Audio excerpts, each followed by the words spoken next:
What are the commonalities among leaders who sustain excellence over an extended period of time?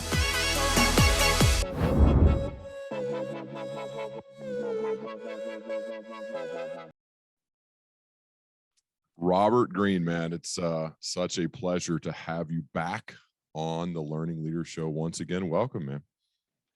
Thank you for having me again, Ryan. I really appreciate it. It's always a fun experience for me. Well, you're certainly one of my literary heroes, and I know you hear that all the time. So it's neat when your heroes somehow exceed your expectations, because that can be dangerous. But you do, and one of the reasons we're talking is I just finished speaking with Ryan Holiday, who has you are one of his mentors. He apprenticed under you when he was quite young. And he goes, you got to talk to Robert about this new book, The Daily Laws. And I said, well, I heard the book was coming out, so I'd love to. And then, so over the past 2 days, I've just devoured this thing, man. I know you're supposed to maybe read it one day at a time, but you're not supposed to devour it, but okay. Yeah, I guess I did right. it backwards, but it's because it's one of those books where it's hard to stop turning the page. Sure. So what I'd like to do is kind of surface some of the daily laws, and then we can expand on those about some of the key learnings as well as the practical application for obviously for me, but for anyone who's listening. So I'll try my best just to follow my curiosity. Does that sound cool? Okay, this sounds great. Yeah. So I'm excited. Yeah, me too. So it's broken down kind of like the year in quarters. And so the first 3 months, second and third and fourth, and each one's got different focus areas. And I wanted to just pull out a few of those in each of those quarters, and then we can see where that takes us. Is that cool? Sure. First, before we do that, though, I was curious, what made you want to break down your work into this kind of daily law style of writing? Well, there are several reasons. I've been writing books now for 25 years. This will be my 7th book.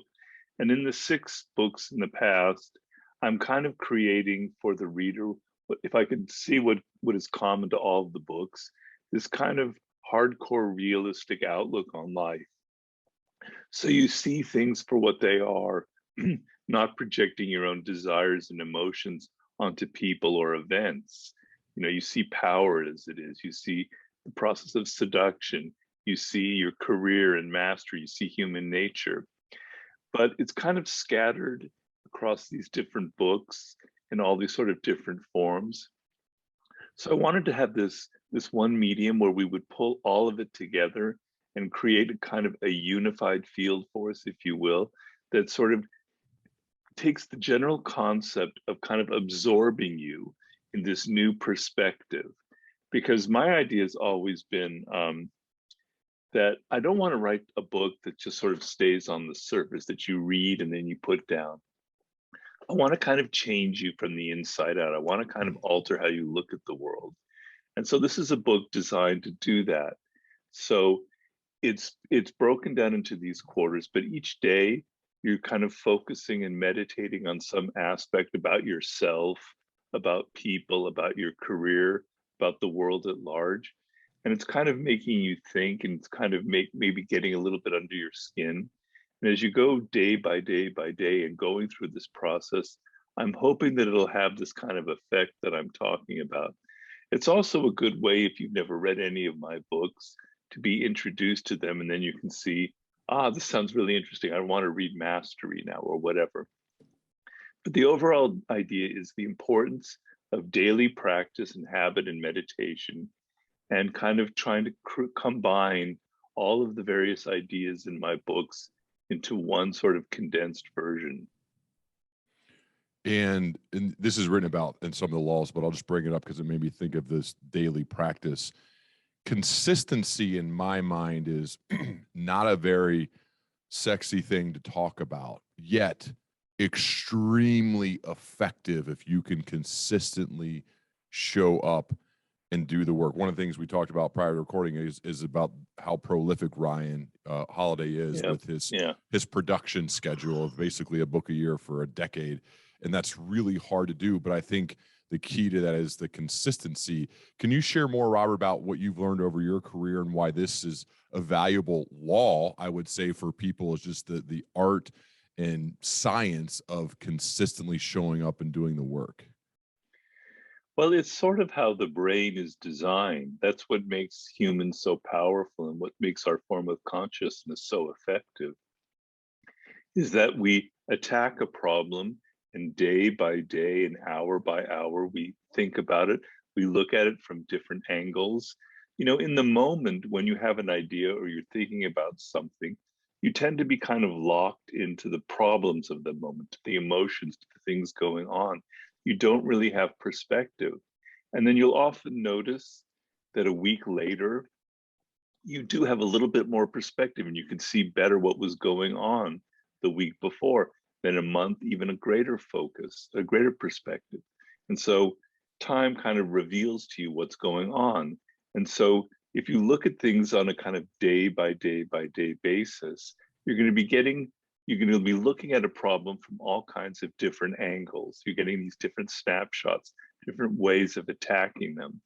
And I've learned over the course of the years. So for instance, in writing a book, which is, you know, a major undertaking, at least the kind of books that I try to write, there'll be days where you just have no inspiration, where things are flat, where you don't know where you're going and you're upset and you, God damn it, I've lost it. This is it. I'm never going to write a book again. But you keep at it. And I've learned over the years that even when I'm feeling like things aren't working, when I'm frustrated, actually unconsciously, things are going on in the brain that you don't realize. When you fall asleep, when you're in the shower, ideas are actually germinating in there and you're not really aware of it. But by this kind of daily focus, things are happening below the surface of your awareness. And so I've found that there's incredible power in this sort of persistence of attacking a problem, even when you feel frustrated or upset. And I often tell people that frustration is actually a positive sign. I want you to see frustration as a positive sign because it means that your mind is so deeply focused on something, it can't figure out what it needs to do, but it will happen. It'll happen the next day or the next week. It's a sign that something is going on below the surface. So, you know, it's extremely important to me, that kind of daily attack. I like to attack things, I think, in war terms. Love it. It also shows you care, which is obviously important to do prolific work. All right, I'm going to jump to some dates. I'm skipping around, but I highly encourage people. January 6th, this happens to be my brother's birthday. Oh, I okay. also like it. Adapt your inclinations. Avoid having, and I'm going to explain why this is important to me, and then I want to ask you to share. Avoid having rigid goals and dreams. Change is the law. I want to tell you, like, admit something, Robert, that I think sometimes lets people down when I say this. I don't set goals. I have processes. I have these commitments to myself of what I'm going to do each day in order to produce a podcast that helps people, to write books, to be prepared for keynote speeches, but no goals. And sometimes it lets people down. Like, how do you not have goals? Like, aren't you going toward? I'm like, well, I expect good things to happen, but more along the lines of Bill Walsh's book, The Score Takes Care of Itself. If you behave like a champion each day, the score usually takes care of itself. And I don't know if this relates to what you're writing or not. Maybe it does, maybe it doesn't, but you write about avoid having rigid goals. What do you think about goal setting in general from this entry from January 6th? Well, I mean, I'm a little bit different from you in that I will set a goal. Obviously, deciding to write a book, you have a goal in mind, which is to finish the damn thing, you know, however long it takes, right? Mm-hmm. But the problem is that life should be a bit of an adventure. If you're not feeling kind of an openness to experience, then you're going to be missing very valuable lessons and missing very valuable opportunities that are coming your way. And so I like to have a mix of things where you're thinking about the future. You do have a goal. I'm afraid to say that, you know, several months or a year down the line where you want to finish this thing, or you want to have Right. so many, your podcast or whatever. But you're flexible. You're willing to adapt as things come along. Probably the greatest strategist who ever lived, at least in military terms, was Napoleon Bonaparte. And his genius was always to have strategies with branches. So he'd have a goal about defeating the enemy, but he would always think of 5, 6, 7 ways he could go about attacking them. And depending on what happened and the circumstances that showed up, he would choose path A, B, C, D, E, or F, and it made him extremely effective. So sometimes your goals in life can set you in and can make you rigid and make you miss things that you would normally. So I like to have a kind of an open, fluid way of looking at the world. So something that might cross my path contradicts what I thought about for my book, or says maybe your goal should be shifted a little bit. Am I open to that? Am I sensitive to it? Am I picking up the signals that maybe my goal needs to be adapted to circumstances? Life is continual change. Nothing ever stays the same.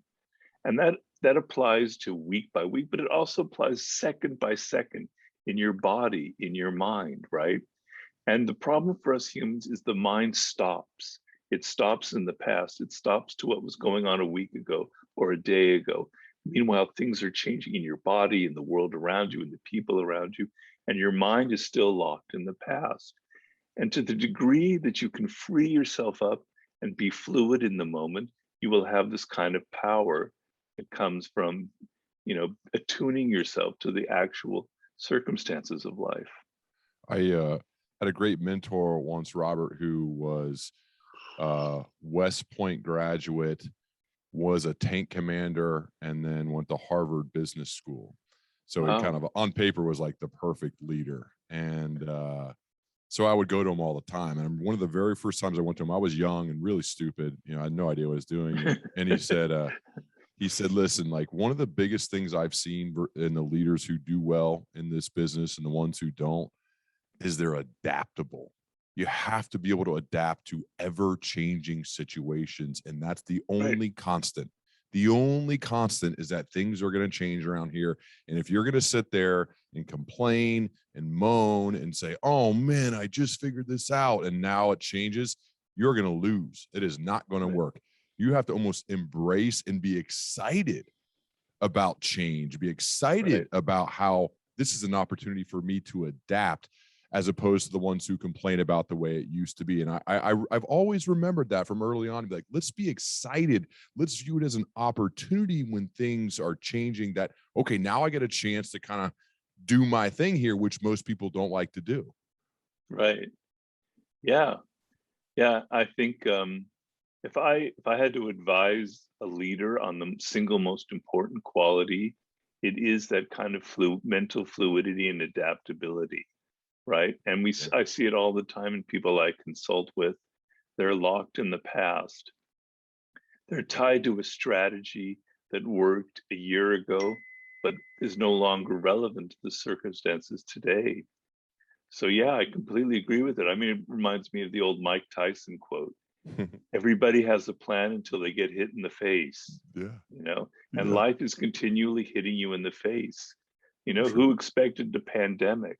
Who expected their careers to be completely upended in this way, right?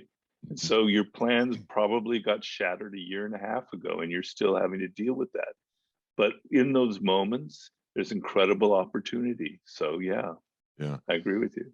Next one is February 2nd. What the mentor needs.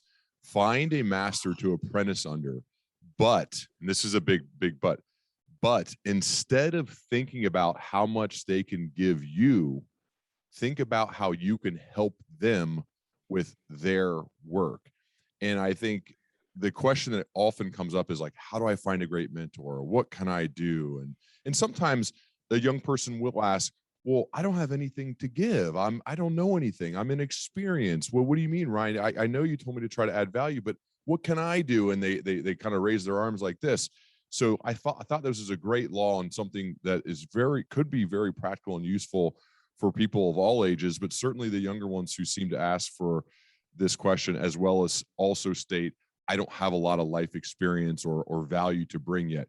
Can you share how, as a mentee, you can think about what you can deliver for them in order to build a mutually beneficial relationship with a mentor? Well, it's a life lesson in general, which is you Yep. should always be thinking first about the other person and their self-interest. And I can guarantee you, as someone who has been a mentor before, I have definite needs, things that I can't do. I have weaknesses, right? Mhm. And most people who are in positions of power, who could be your potential mentor, are way too busy. They're dealing with too many things, right? Everybody has complained about that their schedule is jammed, etc. So you have to be thinking about their self-interest and what you could add value to. And so you have to think in different ways. So first of all, if I don't have anything to add, well, maybe there's something missing in my resume. Maybe I need to spend several months learning certain skills and learning certain things that will give me that value so that I can have confidence. But the other thing is, think differently of what you can give people. It's not the cliched thing. So merely being young, merely being 20 years or 30 years younger than this person, you already have something to give. And I can give you a very simple example. Ryan Holiday was my mentee. I hate that word, but I guess that's right, mentee. And you know what I needed was, I'm older than Ryan. I'm 20, 30 years older. And I don't understand the internet, at least back in 2006 when I met him. I still don't understand it that well. He was young. He knew it was in his blood. He was only 19 years old. It was all he grew up on. He had this feel for it. So already, just being young, he had something to give me, right? Okay. And the other thing is, so think in terms of your youth. What that older person doesn't know about the internet, doesn't know about Instagram, doesn't know how they can actually extend their audience, expand their audience, etc. For this incredible tool, etc. So you have already an advantage there, because young people are closer to the trends going on in the world. Right now, I really don't know exactly, believe it or not, exactly what's going on. I don't really have a great feel for TikTok, for instance, what it means, etc. But a 20-year-old, he or she certainly does, and they could help me a lot. And actually, I have somebody in their 20s who's creating my TikTok account, and it's kind of blowing up. Mhm. Okay. But the second thing is, that person needs you to take things off their desk. They need you to help them save time. If you can do one thing, if you can think of this one thing, I'm going to save this person time. I don't care how I'm going to do it. I don't care how, what the specifics are. I'm going to take things off his or her desk. I'm going to make it so it's easier for him to get through the day. If you can supply that one thing, believe me, they're going to be in love with you. They're going to definitely want to hire you, because we're all way too busy. So think a little bit differently about what you have to offer. Sometimes it's even, this is something I'd try when I was younger, Robert, that I found to work well. Let's say you have a meeting with them, and you come very prepared with your questions, and they're great. They answer them. I found sending them a follow-up note with a very, very detailed, not like a transcription, but kind of letting them know, like, you're documenting their process of what they taught you, because sometimes they're so busy they don't ever write it down. You've then taken the step of writing it down, and I'd always say, go ahead and click forward to somebody else on this email, because you probably mentor other people. And this way they're thinking like, oh, great, he documented my thoughts for me, and I have these 2 or 3 other people who need some help. I just click forward, and boom, he's become kind of a multiplier. I'm rooting for this guy. When can I meet with him again? And I found that Right. that didn't cost me any money. It just cost me some time and made me think. And I became a better writer because of it, because it forced me to get really clear on what they were saying. And as I synthesized their thoughts in my mind and had to reshare that became a way. And again, didn't cost any money, any time. It just showed them that I was a good listener, and that I was willing to get creative about trying to help other people. There's always something you could do, is what I would say. Is just, you have to really think about what that could be, and don't just stay at the surface. Think about what are other deep ways to help other people. Right, right. I love that. Other one, so I'm going to combine February 4th and 12th, and that is value learning above all else, which, you know, this is the learning leader show, so that's natural. But learn by doing. The brain is designed to learn through constant repetition and active hands-on involvement. Through such practice and persistence, any skill can be mastered. And I found this learn by doing personally, Robert, to be huge, whether it's playing quarterback, which I did before, or it's writing a book, or it's teaching. The best way to become a better teacher, the best way to become a better writer is to actually teach a class or write a book. And I think this is a skill that sometimes people don't implement enough. Yeah, and I have an essay for the month of February, in which I talk about incidents, experiences in my own life that illustrate this. And what I talk about there is I graduated from the university when I was like 21, and I had learned all of these foreign languages because that was somewhat sort of my major, right? French and German, Italian, you name it. And so my goal was after I graduated, I was going to go to Europe and I was going to kind of show off to all these different countries all of my great language skills. And so I kind of wandered around, had some fun, had some interesting adventures. And I returned to Paris, where I had visited earlier on. And I thought, I really want to stay here. I really like this place. But then it became very clear within a week that the French I had studied for 2 or 3 years at the university was basically worthless, right? I couldn't understand how to order a meal. I didn't know how to ask where the bathroom was. I didn't know how to say simple everyday things, right? It was kind of useless knowledge. And I kind of got a little bit depressed and a little bit inward, and I was sort of staying in my hotel room. And then I decided, no, I'm going to go out and I'm going to master this goddamn language. I don't care how, so that I can have some fun, so that I can meet some people. I was super motivated, right? And so every day I made a point of never associating with an American or an English. I only met with French people. I only talked French for the entire day. And every time I heard someone say something, I took notes, I learned new words, and at night I would study those words. And slowly, day by day by day, my French got better. I got a job working in a hotel in which I had to speak French every day. I met a French girl that I wanted to date, and I had to speak French, or otherwise she would, we wouldn't be able to communicate. So I was super motivated day by day, and this persistence, we talked about that earlier, and by sheer motivation, by doing it, by not sitting back and waiting, and not sitting and learning, from some kind of virtual program or from some book. I was talking to people, interacting with them, because we're social animals, and that eye contact and picking up their gestures and their tone of voice. A foreign language isn't just words, it's also mannerisms, it's also your intonation. I mastered the language. In several months, I learned more than 3 years of university French. Because in the university, you're not learning by doing. You're sitting there in a book, you're kind of, once a week, you're kind of writing down phrases, you're kind of memorizing things. There's kind of this disconnection between what you're doing and any kind of results, right? And so, a lot of people think that they can just learn things kind of, through a book or whatever. You need to be actually doing it. University has its limits, right? You can learn a lot about business going to Harvard and getting your MBA in business, but you will learn more in 1 month of starting a business than you will learn in 2 years with the finest professor at Harvard Business School, right? Starting a business is the best education of all, learning by doing. And what will prevent you from learning by doing is your fears. Because if you try something day in and day out, if you speak French every day, if you start that business, you could fail, and you don't want to fail.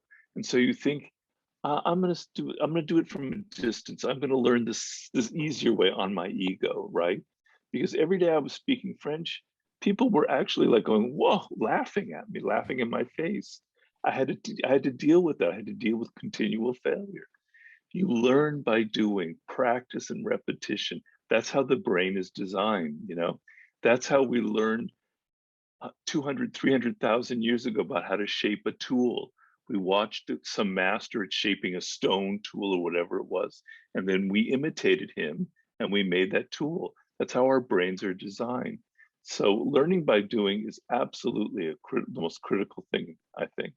The interesting thing, like translating this to the business world, Robert, I remember as a sales manager, one of the things I learned from a mentor that I started implementing was, instead of doing these mock calls with me and the person, I would actually have, and sometimes our whole team would gather, we would have the person make real calls. They would be calling real prospects, and we would listen together as they would talk to them. So they were literally doing the job with all of us kind of listening and watching. And then we would do these after action reviews after they'd made a number of calls, to where we could listen to their opening. We could listen as they're through the discovery process. We'd listen as they finally get to maybe the proposal stage and even a close.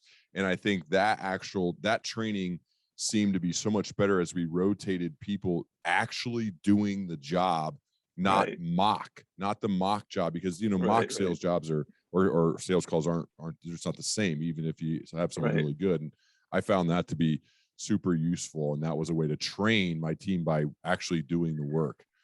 Well, the other thing is there are stakes involved. Yeah. Right. So, if you start a business, or if you're sitting there speaking French, it's literally, a lot is at stake, like your loneliness, your happiness, your success, the money you're going to have. And when you feel that there are stakes involved, and that the price for failing is actually going to be a little not so good, you're so much more motivated. You're going to learn so much more. Whereas if in the university there are no stakes, nobody okay, maybe getting an A or a B, but my life doesn't depend on my ability to communicate.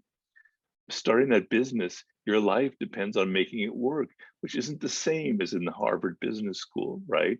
So yeah. Okay, I'm going to go to the next 3 months. April 8th, master your emotional responses. Displaying anger and emotion are signs of weakness. You cannot control yourself. So how can you control anything? And I think this is something I've maybe it gets better with maturity. I think it has for me, but I wonder what you think about this of mastering your emotional responses and thinking of that buffer and making the buffer bigger from the stimulus and your response. And I feel like, especially if it's a time when I'm going to be upset or angry, I really have to try to breathe and create more space before I respond and regret what I do. This happens in parenting sometimes, where I think about moments that I messed up because I just was like, stimulus, boom, response. Oh no, what did I do? Why did I say that? Why did I raise my voice? You know what I mean? And I think this is a big part of it, as well as mastering your emotional responses. Well, so people in positions of power often think that displaying their anger or their disappointment in people is kind of powerful. They're kind of intimidating, and they're showing who's the boss. But it actually has the opposite effect. I mean, Ryan and I both worked for American Apparel. I was on the board of directors. He was head of marketing for a man, Doug Charney, who was very much like that. He was very much open with his emotions, and he thought it showed power, but it actually showed weakness, right? Because we are animals that pick up nonverbal cues from other people. And the sense that you can't control your own anger, your own excitement, your own frustration means that you can't control yourself. And if you can't control yourself, how can you control a giant business? How can you control anything, right? So it's a sign of weakness. But as you say, it's very difficult to overcome. So now we have to go back to something we were talking about earlier, the power of daily practice. So this is how you have to attack this problem. It's on a day-by-day basis.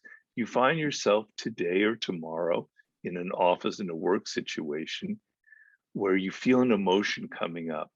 You catch yourself getting angry or disappointed or frustrated, or whatever it is. And you take a step back and you don't do anything. You don't write an email, you don't say something, and then you analyze it and you go, where did that come from? Did that possibly come from something else that it's not related to the immediate circumstances? Was it something my wife or husband said in the morning that kind of triggered me? And then I was already vulnerable to getting angry at someone else? What is the source of this, right? And if you can train yourself on a day by day basis, it's not easy, don't get me wrong, that you can create that buffer, as you say, where instead of reacting, you take a half step back and you think. And maybe the first time you only think for a minute and then you get angry or whatever it is, and it doesn't really work. Okay, but you took that little baby step, right? And then the next time, maybe hours later, or the next day, or several days later, you'll be able to take more like 2 minutes step back, and you'll see there's some power in this.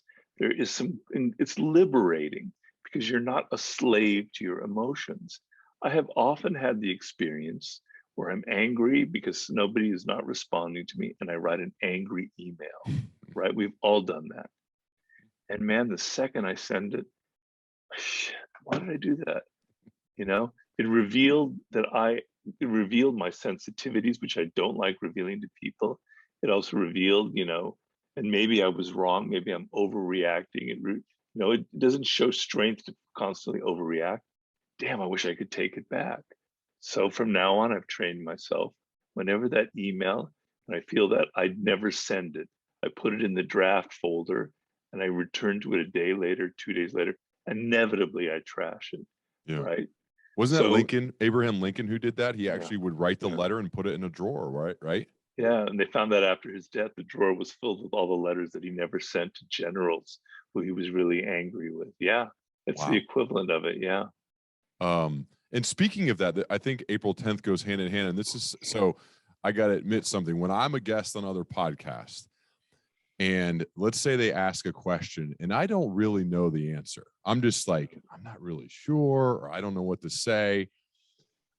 What inevitably happens for my answer to that question is a very long, rambling bunch of garbage where I'm trying to find my way to some sort of semi-intelligent answer, and rarely does it happen.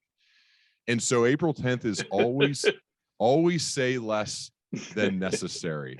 And I actually rewatch these interviews especially if they're on video like this one is, and watch the look on my face as they're asking the question, and as I begin the answer, and as I'm trying to find my way there. And I have to remember this rule, always say less than necessary. Can you share more? Because this is one that I definitely mess up, and I know a lot of people do, but about the law of always saying less than necessary. Well, it's extremely important.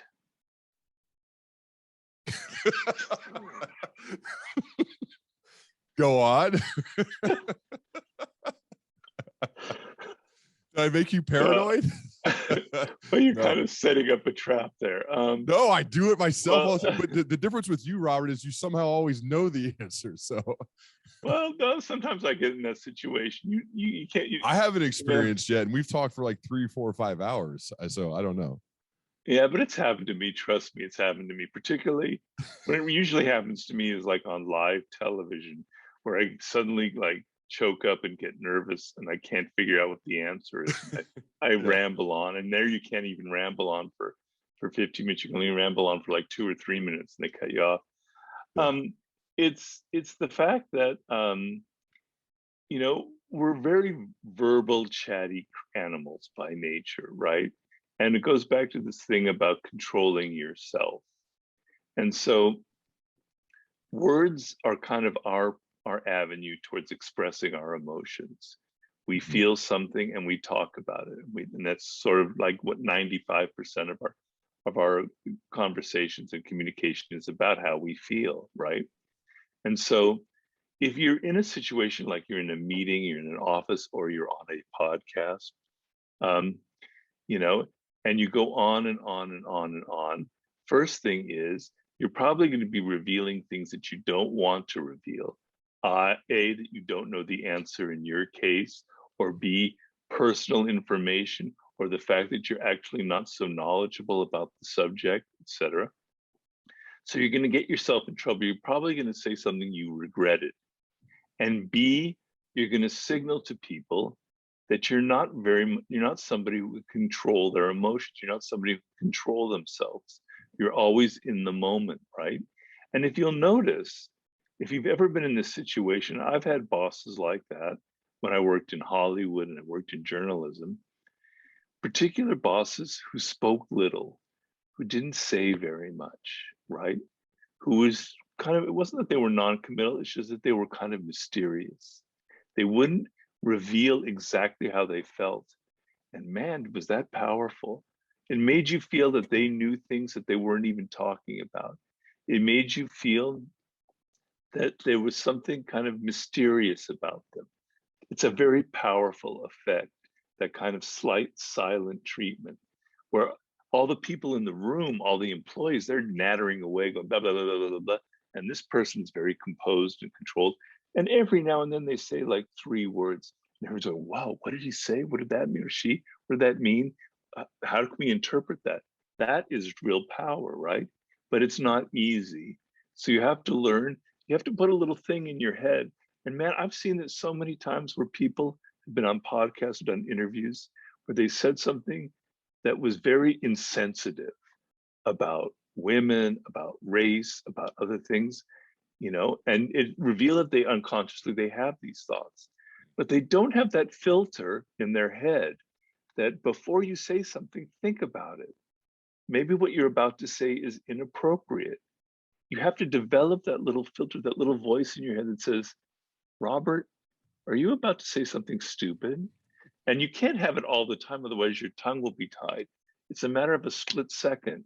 And believe me, I have that filter going on even now as I'm talking to you. Well, one of the questions I ask in those meeting type settings is, because there's that rule, I think I learned it from you, do not speak unless you can approve upon the silence. And I ask myself this, am I about to improve upon the silence? And if I can't definitively say that, I'll try to hang tight and wait until I can. And then when I can, I want to aggressively state what I'm thinking. Not aggressive, I guess it's the wrong term. I want to make sure it's bold, I guess. Like, this is what I believe and why, with facts, right? So when it's my turn, so that people go, oh, what's, that type of response, so that it's not going to respond. And there are going to be things that even me, I kind of know, or I kind of feel, and just let it go. But then there are moments that are really important where it's like, okay, I'm coming into the conversation here with some oomph behind it, because I believe in this. It's really meaningful. I think that's a good one. God, there's so many here I want to talk about, but okay. April 24th is about alliances, and you write about cultivating real allies, because no one can get far in life without allies. And so the trick is to recognize the difference between false allies and real ones. A false alliance is created out of an immediate emotional need, where a real alliance is formed out of mutual self-interest, each side supplying what the other cannot get alone. And I feel like when I think about how the good things that have happened for me, Robert, is 100% because of the people that I've been fortunate enough to be surrounded by, where we have these gaps we fill for one another, and each brings something to the table, and those are real allies. And without them, none of this happens. And so I just feel like this is a really important one to highlight, about cultivating real allies. Well, the essence of that law is that in business or in the work world, you have to separate friendship from business, right? And it's very difficult for us because, life is harsh. People can be difficult. People can be unfriendly, etc. So when we're hiring somebody or partnering with someone, our first thing is, oh, I want to have that friend come, I'm going to partner with him or her, right? And it's usually the absolute wrong choice, because in business or in work, what really matters is results, not friendship, right? So you want to find a team of people that are going to each kind of supply different needs and different value, and not have this kind of team of people that are all nice and charming and friendly and loving and all these other things that kind of seduce you into hiring them, but actually have real skills. Each one is able to give you something very, very real. That was the power of, I talk in my war book about the great American general, John Marshall, who was the head of the Defense Department in World War II. And he knew that running a giant bureaucracy like that was too much for one man. So he had to hire lieutenants, in different areas who all kind of covered his weaknesses, right? And some of them were people like Dwight Eisenhower and Omar Bradley, et cetera, et cetera, et cetera. But he was brilliant at choosing those people, creating a team of people who covered what he wasn't good at, and constantly communicating to him. And it made him seem like he was this incredibly powerful person, this giant who could figure out all these different problems. No, he had the best team around him. He chose people for the skills they could offer. And some of them were kind of brash and kind of rubbed people the wrong way. Like maybe Omar Bradley wasn't so good at dealing with people, but he got things done, he got results. And then he had other people like Dwight Eisenhower to kind of cover that. Dwight was very good dealing with people. So stop choosing your partners in work based on their resume, based on their charm, based on their friendliness, based on how much they love you, and choose them on the specific skills that they are bringing and covering up your own weaknesses. I mean, Ryan Holiday covers up a lot of my weaknesses. I can guarantee you that when it comes to my social media and to my marketing skills. People often say, Robert, you're really good at marketing. They have no idea that I'm actually terrible at marketing, but that I have people there who make it seem like I might be good at it. I bet, I find this to be the case. I bet you become friends through that. I become friends where we weren't initially friends.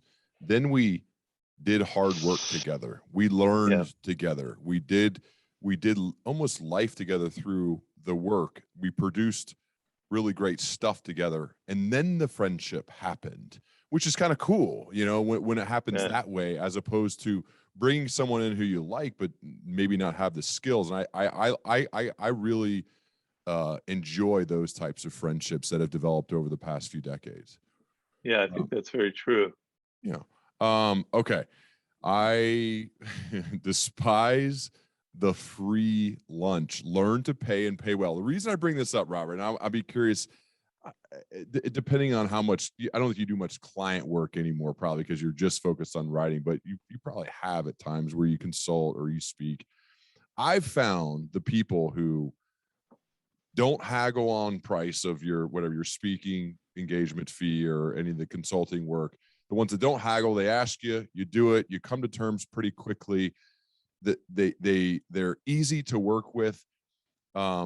Those ones are so much nicer than the people who are trying to nickel and dime and ask for all these discounts. Because then once you get on site, there's always problems with the ones who nickel and dime versus the ones who you just tell them your rate and they're like, yep, done, let's go, boop, boop, boop, boop. You know what I mean?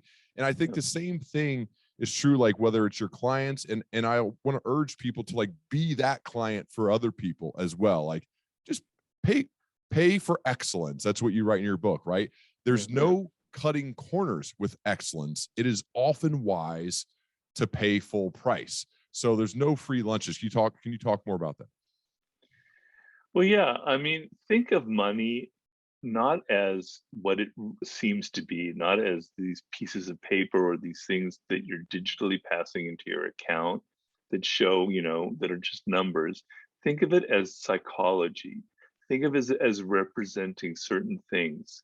So if you're dating a woman and you kind of asking her to pay, for her share of it, which is, fairly common these days. But back in my day, it was like, I'm not worth it. He's signaling his cheapness. He doesn't think I'm worth paying for. And it still prevails even today, even in our Me Too era. I'm not worth paying for. So your use of money signals something about you, signals something about your spirit, signals something about your generosity, your openness, your light, how much you like people, etc. It's not just numbers, right? So if somebody is nickel and diming you, is trying to get your price down, it's not just a sign that they're trying to save money. It's also a sign of disrespect It's a sign that they have a closed spirit, that they're going to be hard to work for, that they may not pay you down the road, etc. So look at money as a sign of a person's character, right? And generosity is an extremely valuable quality. It shows more than it appears to show. It shows that you're able to get outside of yourself, that you're able to sacrifice yourself, that you're willing to let go of your money to some degree, and that you believe the other person is worth it, right? Yep. So pay the full price. You know, I often find in those moments where I try and like save some money by talking to someone on the phone or whatever and negotiate, I feel kind of bad about myself afterwards. Like, I'm not really as generous a person. I'm not really as open, giving a person as I thought. But whereas when I'm generous and I give to people, it's not that I'm just losing money, it's that I'm feeling better about myself. I have this image of myself that I am this generous, open, giving person. And that reward is worth the money, trust me. And also, people will respond to you on a much different level when you pay them their full price, right? Is it really worth saving $100, $1,000, $10,000 in the end and having an employee or a partner who's kind of pissy and in the end will kind of make you pay for it in other ways? Or is it better to lose that money and have someone who's excited and motivated and wants to be on your team? So and if somebody coming to me, the flip side of this, where they're offering something for nothing, they're offering a service for nothing, I immediately, little red flag goes up. This person is probably a con artist, right? They're going to want something out of me further down the road.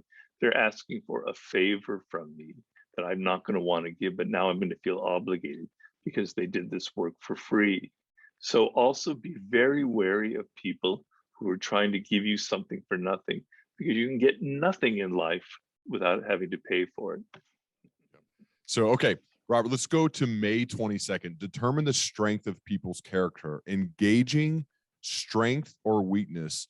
Look at how people handle stressful moments and responsibility. Look at their patterns. What have they actually completed or accomplished? And the reason I bring this up is because I feel like character is revealed during those moments of adversity and how they chose to respond and how that impacted the outcome.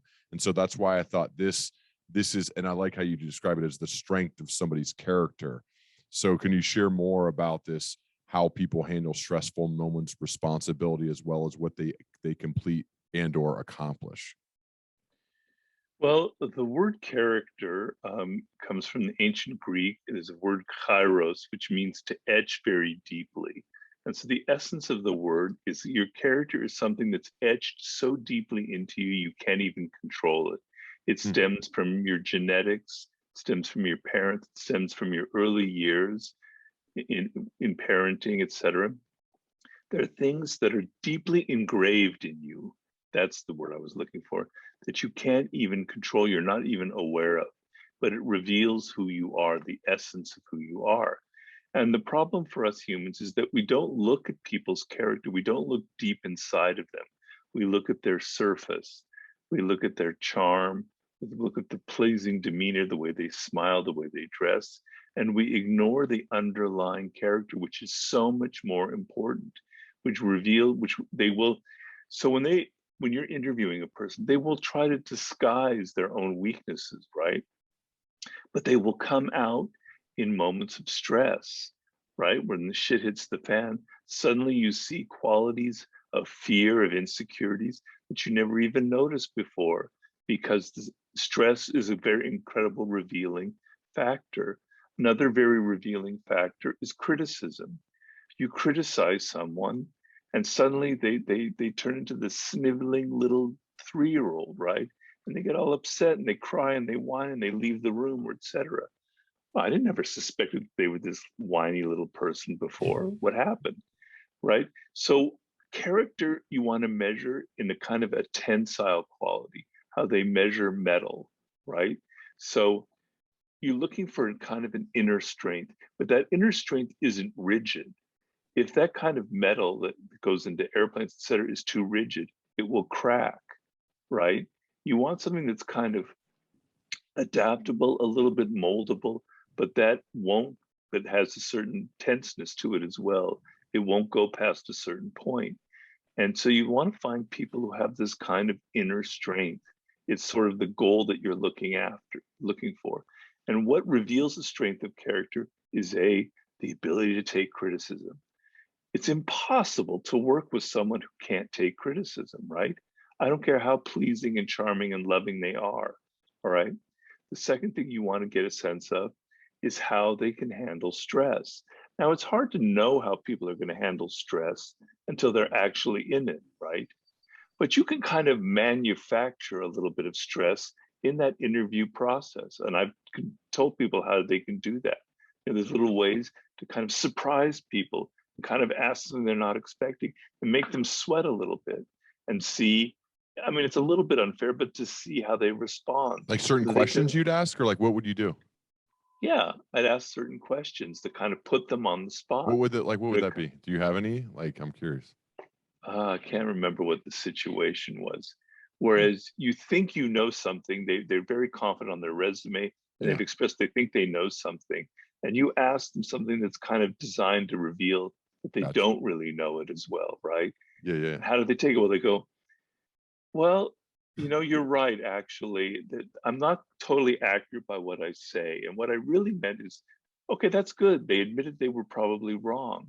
Whereas if they get all defensive and they kind of can't say anything, or they blame you, whatever, that's like a defensiveness that's going to be very, very irritating to work with.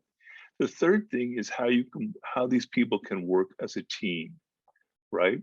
Because the ability to subsume your ego, to be able to work with others, to not have to have everything be about yourself, reveals another element of a strength of character, right? Insecurity is weakness of character. Security is a sign of strength. And the ability to work as a team and not have it all be about you reveals strength of character. Look at people's resume. Look at their patterns of behavior. Look at their past. Pay much more attention to their past than to their present. See patterns. If on their resume, they've never stayed at one job more than 6 months, or they've moved around here and there and there and there. And then they'll always have excuses. Well, my boss, he was this terrible person, blah, blah, blah, he abused, blah, blah, They're going to have there's all this drama associated with their past. Well, if their past was all full of drama, you can better well believe that the future will be filled with drama as well. And you don't want any part of that drama. So pay attention to their patterns as well. We're going to the next 3 months, July 20th. Be a source of pleasure. No one wants to hear about your problems and troubles. An energetic presence is more charming than lethargy. Being lighthearted is and fun is always more charming than being serious and critical. And I feel like this seems so obvious, right? Like, of course, like be a source of pleasure. And yet you go out into the world and you're like, they have not read Robert's books. They have not seen this, but this is basic and core and fundamental and something I try to think of. Obviously fail at it, but try to get better at it. But this simple fact of, and this is the way the prompt I say for myself, so maybe this could help other people, is, did I leave that person better than I found them? So you walk up and you're going to meet somebody for the first time, or you had an interaction, and you can test yourself after this talk.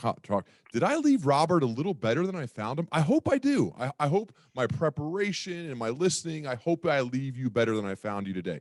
And so if you think about that with every question, every person, I think the chance of you being a source of pleasure goes up.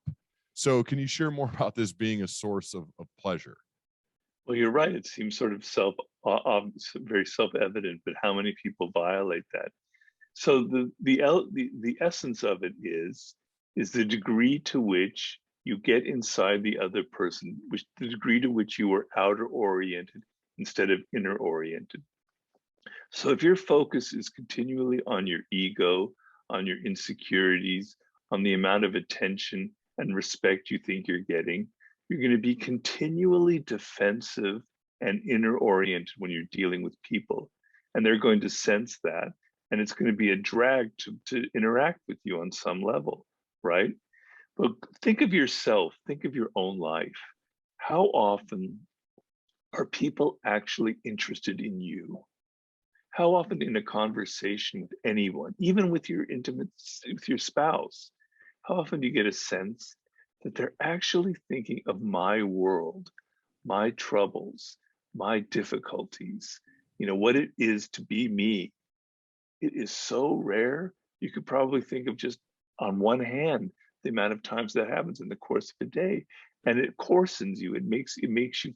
It ends up having an effect on all of us, right? Mhm. But if there is a person that you interact with who demonstrates a little bit of the difference, where they're thinking of you, where they're thinking of what it's like to be Robert, what is their spirit like, what are their needs, what will give him pleasure, what are the subjects he likes to talk about, what will excite him. Man, the difference is insane. You're gonna be in love with that person. You're gonna want to be their friend for life because it's so fucking rare.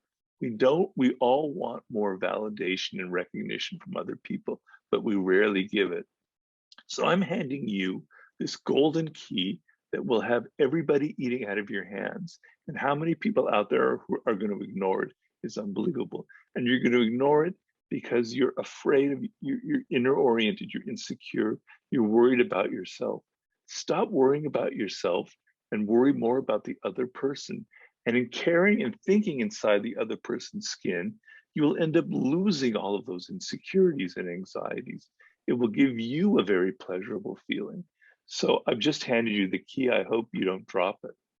Well, this goes along with, I love it, with August 27th, which is transform yourself into a deep listener. And the way you end that law is the secret to this: finding other people endlessly fascinating. I feel so fortunate that this is my life. I get to interview people Right. like Robert Greene, and because I find you endlessly fascinating, and I can ask you questions and get deep inside of who you are. And I think, but that doesn't work if you don't listen and try to, in my case, prepare. I think that's another thing to another prompt is going out into the world, finding people endlessly fascinating. Because if you really get into somebody's story, I mean, man, there are some amazing people. I promise anyone listening, right around you right now. If you actually ask questions, approach them with curiosity instead of judgment, learning about their Right. upbringing, their life story, where they Right. came Right. from, what they did. You know what I mean? I feel like that's such a big Sure. part of this. Yeah. What I tried to say in that, and I've said it in my last book, The Laws of Human Nature, is that we hear that a lot about being a better listener. But I don't think that that really works when you tell people you've got to listen better, because there's something actually going on underneath that, that if you don't address what's going on underneath, no amount of preaching about being a better listener will ever work. And what is going on underneath is what you just mentioned, that we're more interested in ourselves than in other people. We're more interested in the thoughts in our head, with what people said earlier in the day, with what went on in our childhood, with events and experiences weeks before, than what is happening in the head of the other person. And if you find yourself more interesting than the other person, then you're never going to want to listen to them, because we're drawn toward things that are interesting. We're drawn towards pleasure. And if our pleasure comes from thinking about ourselves, it's going to be impossible to listen to people. So you need to turn that around, and you need to find people fascinating. That's not necessarily the easiest thing in the world. I know for me it's easy because I'm a writer, and my first thought is, what's going on in their world, right? I want to get inside. I want to be them for a moment. I want to get outside of being me, miserable writer, working day in day out in my stupid, boring office. I want to get into their world because it's a release for me from all my tension, right? So I'm out at the supermarket, or I'm at CVS, and I see somebody that nobody in the world would ever give a second thought to, and I'm going, well, what is it like to be that person? And I started imagining their home, their childhood, their spouse, what it's like to work at CVS, in this kind of rundown neighborhood, etc. And I go through this process because it's fun and it's exciting. Sometimes I'll talk to them, and if I talk to them, I'll show through my body language that I'm interested, because that's the other thing is you can fake interest in people, and all of us know that kind of fake interest and that kind of fake question. But to actually encounter someone who is genuinely interested in your story, it shows up in their tone of voice, it shows up in their eyes, it shows up in their gestures. So you can't fake it. You need to be genuinely interested in people.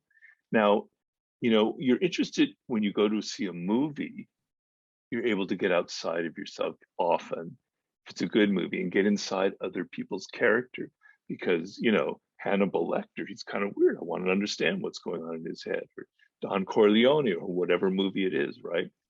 Okay. Well, people are like that. People are like characters in a movie. They've got all sorts of weirdness, all kinds of strangeness. They have their stories, they have their dramas. They are actors in a movie. So try and get outside of the sense of you're the most interesting person in the world, because you're not, and try and get inside the lives of other people on as deep a level as you can. How much can this be learned, Robert? This one, I think this is so important. This is a critical component to, I think, living a cool life. And it's certainly the people that I want to be around exhibit this. Like how much of this can be learned from, if people are envisioning somebody in their head, and it might be you, by the way, somebody listening, but they're envisioning somebody who they're like, they have to be in my life because of whatever, whether it's family or work, or, they're friend of a friend that is kind of more self-obsessed, and they turn every story back to, oh yeah, oh you did that, well I was doing, they did one of those things. Like, Yeah. what about for like that person? How what do you think about them changing in a way and evolving and growing? It's pretty difficult. Yeah, It's pretty difficult with people who are that because there's also self-absorbed, right? there's also the self-awareness component to say, wait a second, is that me? Like, just holding the mirror up and asking, I feel like, and maybe obviously that's probably not happening with people who are more eye focused. Well, the other problem is if you tell them you're too inward focused and you criticize them, it's going to make them even more insecure and even Yeah, more inner oriented. yeah, So we're animals that are attracted to things that are pleasurable, and we avoid things that are painful by nature, right? hmm, So if we find it pleasurable to be engaging with people and to discovering that just in a single conversation, we're going to want more and more of it, right?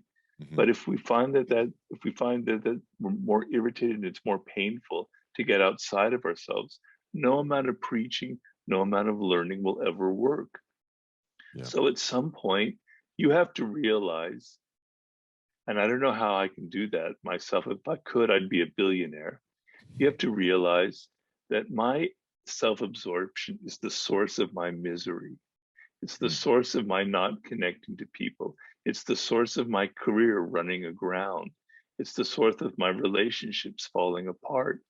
Do I want to change that? Am I motivated to get out of that pattern, that habit? Do I actually want something different in my life? All right, well, maybe I should listen to what Robert and Ryan are saying here. Maybe I should try practicing it. And the practice has to go back to everything we've said before. It has to occur on a daily basis, it has to become a habit. So I tell people, the next time, pretend that you're a writer, for instance, pretend that you're me. You go into your supermarket, you go into that horrible Thanksgiving dinner, which the very irritating uncle who drives you crazy, who keeps talking too much, and you go, I'm going to think of this differently. I'm going to think of Uncle Harry, who's so irritating and annoying and talks too much. I'm going to see him as a character in a movie. And I'm going to try and see, well, maybe something is going on in his life. Maybe he's got some problems, or maybe he has some tics. What is it like to be Uncle Harry, right? Instead of judging, you made a very good point before. It's our tendency to judge people that kind of makes it impossible to get inside them. I'm not going to judge him. I'm going to think about what goes on in his inner world. And suddenly that whole Thanksgiving dinner changes as as you look at each of the characters at that meal in this sort of new light, or each of the people that you encounter in the supermarket or wherever you go. You start practicing on a daily basis and you see results. You see that it's fun, and you see that people respond to you differently. And when they respond to you differently, you respond to them differently. It's like magic. So, but you have to sort of experience it. No amount of preaching and talking is going to change you. You have to experience it from within. Yeah. I think the prompts, at least for me, are helpful in thinking of approaching them with curiosity. The prompts is, did I leave them better than I found them? Just like, Yeah, that's very good. did I leave this place better than I found it? If there's a piece of trash on the ground, pick it up, throw it away, right? Did I leave this person better than I found them? And usually a way to do that, like you can judge that based on their body language, how they responded, how much they smiled, their eyes, all of that can show me, did I leave them better than I found them? And usually you'll leave them better than you found them if you approach them with curiosity. You ask some questions, you get into their story. I found that seems to help. Rob, do you have time for a few more? I know we're already over. Do you have time for a couple more? Sure. Yeah, okay, yeah. couple more. Okay, October 5th, do not let success intoxicate you. After any kind of success, analyze the components. See the element of luck that is inevitably there, as well as the role that other people, including mentors, played in your good fortune. I think this is critical, is always be do a post-mortem no matter what. So if it goes well, do a post-mortem. If it goes bad, do a post-mortem. The after action review, and really analyze why the thing, whatever the thing was, went well or it didn't, and be honest with yourself, get help from other people. I found that this is a way to not let success intoxicate you. What do you think? Yes, I mean, so our tendency will be when we have success is, man, I'm great. I really did a good job. I'm really good at what I do. And when we have failure, that other person, they screwed up. It's their fault. You know, they're to blame, right? Okay. You want to turn that around. You want to do the opposite. When you have success, you want to look outward and you want to see the factors that played, the outside factors that played a role in your success. Yeah, some of it comes from you and who you are, but some of it was luck, meeting the right person at the right time. Some of it came from the fact that your parents were able to pay for a very good education and you learned all these things that helped put you in that situation. Some of it has to be the times that you live in and you were in the right place at the right time, etc. On and on and on and on and on, right? There are all kinds of factors that led to your success that aren't really have anything to do with you, that happen to be circumstances. Look at them and focus on them. It'll give you a degree of humility. And when there's failure, when there's problems, when there's screw ups, stop the tendency of looking for scapegoats to blame and look at yourself. So let's say in success, let's just put an arbitrary number. Let's say 40% of it comes from you and 60% of it comes from other people and other circumstances. We'll focus on that 60%, make an actual point, and maybe even make it seem a little bit larger. Okay. And there's value in that, and I'll get that to in a minute. But when there's failure, maybe only 20% of it comes from you, but focus on that 20% because it'll increase your margin of learning. It'll increase your chances of improving yourself. You are always to blame it to some degree for no matter what crap happens in your life. There's always something you could have done differently. There's always an element of you unconsciously fumbling and making a mistake that you're not even aware of. Step back and analyze it deeply and learn from that, right? Yeah. So I compare this to, like, normally we walk through life, our feet are on the ground, but our opinion of who we are elevates us a couple feet off the ground. We generally think that we're better than we are.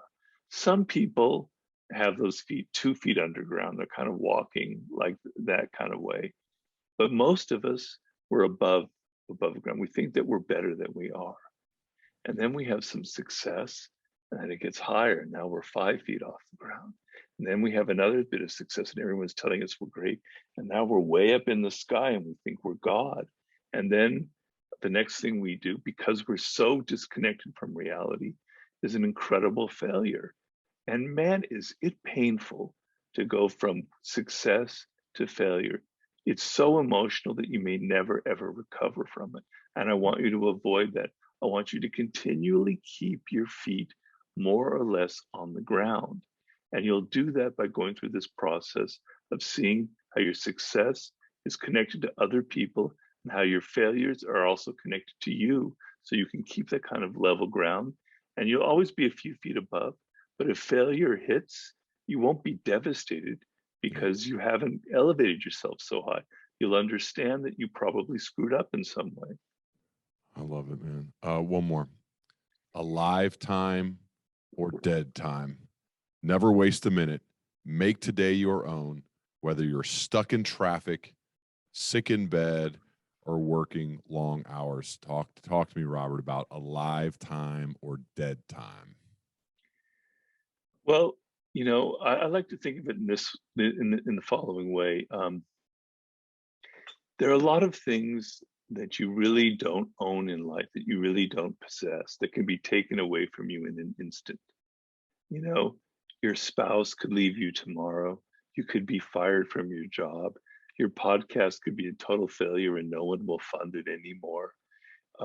Friends will die and things will happen. A lot of stuff, that you can't really control could be taken away from you. So I want you to think that you're borrowing everything in life, that you don't really own anything. It can be taken away from you. But there is one thing that cannot ever be taken away from you, and that is your time.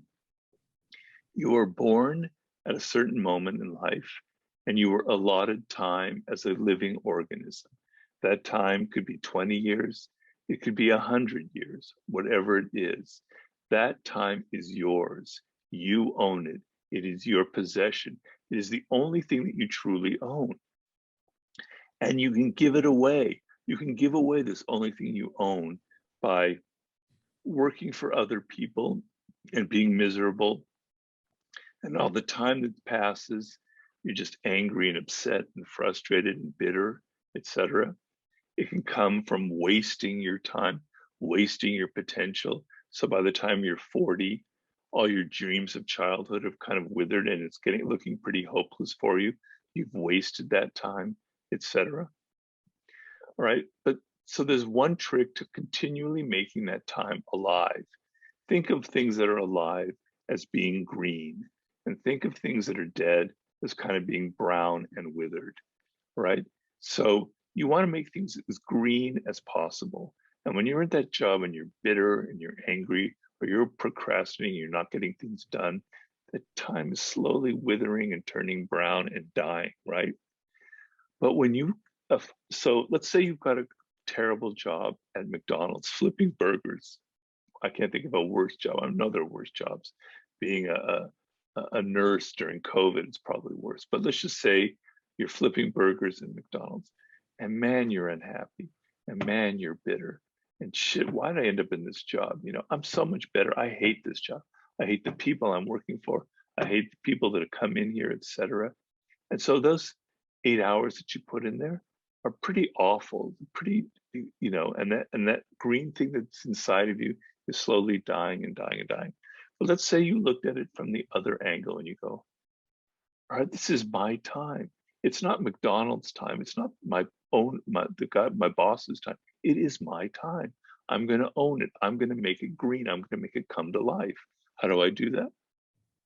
Well, I'm going to think of the customers. I'm going to think of how I can do what you said and make them feel better about themselves, how I can serve them better, how I can learn from this job. I can learn, man, I hate having a shit job. I'm going to actually go out and learn something. Every night I'm going to go home and I'm going to learn some new skill. It's motivating me to go to night school. It's motivating me to learn things on the internet, right? It's making me learn how, like, psychology, the people working with me, what motivates them. There are all these weird people who come from other countries, other cultures. What's their world? What's their situation? So you're learning about people's psychology. You're learning about the customer psychology. You're learning about what you hate and what you love and what you're going to end up trying to do in your other time. And suddenly that 8 hours at McDonald's is getting greener and greener and greener. You're learning, you're open, you're expanding your vocabulary, you're learning about human nature. Of course, there are limits, and there are going to be days it is a shit job. I'm not trying to, put lipstick on a pig. I understand that there are limits to this, but you can actually expand those limits day by day. And if in that 8 hours you find 2 hours like that, those 2 hours are enough, right? As opposed to 8 hours of bitterness. Damn, I hate myself, I hate people, I hate my work, etc. Right? So that's how I kind of explain. Robert, this brought me back to time. I was in the business world. I had a boss that I did not like, and I became a complainer. I remember one day vividly, I called my dad, and he probably just let me go for like 10, 15 minutes, just rant, right? Complaining. And he let me go. Like I said, he kind of calmly responded and said, "Hey, right now, you're in the middle of one of the greatest learning experiences of your life. You're not going to be in this job forever working for this guy. So don't worry about that. Right. Don't waste this time. Don't waste this time working for a bad boss. Everybody works for a bad boss. Sure, you happen to be doing it right now. Yeah. Journal about it. Think about it. Exactly. Learn what not to do, right? Yeah. And try to figure out, why is the guy this way? Like you said earlier, that person, the Uncle Harry, right? Why is he that way? And I thought it completely changed how I thought about it. Yeah. Did I work for him forever? Of course not. But the rest of the time it changed. It almost, and we actually ended up having a pretty good relationship, that me and the person that I didn't really particularly like. And it's because of the way I chose to view it, obviously with help from someone far wiser than me. And so I think to anybody, because like the bad boss question is a big email I get, Robert. Like, I'm a growth oriented leader and I want to get better. I want to do all this, which is great, but I work for somebody who's not that way. And so that's how I always harken back to that conversation with my dad when I was complaining like a little baby about all the things that this person was doing, when he's like, you're right in the middle of it, man, in the middle of a great learning experience. Don't waste it. And that turned that kind of dying brown time into green. And so I'd say, I think that's an example that a lot of people can draw from. Robert, I always go along with you because I love you and I'm so grateful for your work. And I love the opportunity to talk with you, man. The book, I highly recommend it. This is a galley, I think, but this is what it's going to look like, right? The Daily Laws. It's so good. I can show you a cover. Oh, is it a different cover than this one? Well, it's the same cover, but it looks a little better than that. Yeah. Oh, nice. I gotcha. I highly recommend this book. 366 Meditations on Power, Seduction, Mastery, Strategy, and Human Nature. It's really good. All the stuff Robert puts out is great. So I highly encourage people to get the book. And Robert, I just got to say once again, thank you so much for coming on. And I'd love to continue our dialogue as we both progress, man. Yeah, I hope so too. You're always the best interviewer, Ryan. I really enjoy it. You actually exemplify a lot of the things that we were talking about earlier. I'm not trying to butter you up. It's actually very sincere, but it's a great. I always enjoy it. So, man, it means a lot. Thank you. That means a lot. You're very welcome. You're very welcome. I really appreciate it. And until next time, man, whatever the next book comes out, or hopefully let's do it before the next book. I really look forward to it, man. Yeah, the next book will probably be 3 years, so let's do it before then. Let's do it before then. Cool. All right. Okay. Thanks so much, Robert. Thanks a lot, Ryan. All right. Take care. Bye.